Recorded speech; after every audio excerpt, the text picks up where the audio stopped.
Spanish ലീഗിൽ കിരീടമുറപ്പിക്കാൻ FC Barcelona ഇന്നിറങ്ങും. ഇന്ന് രാത്രി 12:30 നടക്കുന്ന എൽ ക്ലാസിക്കോ പോരിൽ റയൽ മാഡ്രിഡിനെതിരെ തോൽക്കാതിരിക്കലാണ് ബാഴ്സലോണ ചാമ്പ്യന്മാരാകാൻ വേണ്ടത്.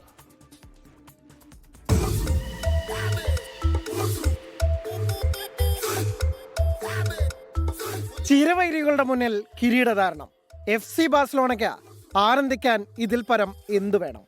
ലാലിഗയിൽ 34 റൗണ്ട് മത്സരങ്ങൾ കഴിഞ്ഞപ്പോൾ ബാഴ്സലോണയ്ക്ക് 88ഉം രണ്ടാമതുള്ള റയൽ മാഡ്രിഡിന് 77 പോയിന്റ്. സീസണിൽ 4 മത്സരങ്ങൾ ശേഷിക്കെ കിരീടമുറപ്പിക്കാൻ കറ്റാലൻസിന് ഇനി വേണ്ടത് ഒരേ ഒരു പോയിന്റ്. അതായത് ഇന്ന് റയൽ മാഡ്രിഡിനെതിരെ തോൽക്കാതിരുന്നാൽ മതി ബാഴ്സലോണയ്ക്ക് കിരീടം നിലനിർത്താൻ. പരുക്കുമൂലം ലമീൻ യമാൽ ഉണ്ടാവില്ല ബാഴ്സ നിരയിൽ. എന്നാൽ റഫീഞ്ഞയുടെ വരവ് കറ്റാലൻസിന് കരുത്താകും. അവസാനം കളിച്ച 6 എൽ ക്ലാസിക്കോയിൽ 5ലും ജയിച്ചതും മത്സരം സ്വന്തം മൈതാനമായ ക്യാമ്പ് നൗവിൽ എന്നതും ഹാൻസി ഫ്ലിക്കിനും സംഘത്തിനും മാനസിക മുൻതൂക്കം നൽകുന്നുണ്ട്.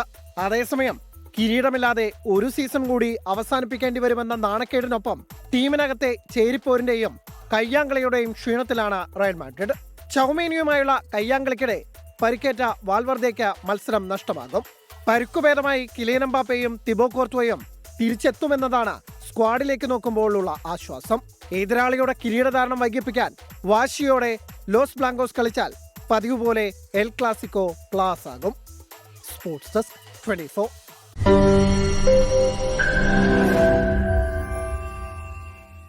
ലോകത്തെവിടെയായാലും ഏത് സമയത്തും 24 വാർത്തകളും ഓഗ്മെന്റഡ് റിയാലിറ്റി പാക്കേജുകളും എക്സ്പ്ലെയിനറുകളും വിശദമായി കാണാൻ ഞങ്ങളുടെ യൂട്യൂബ് ചാനൽ നിങ്ങൾക്ക് സബ്സ്ക്രൈബ് ചെയ്യാം.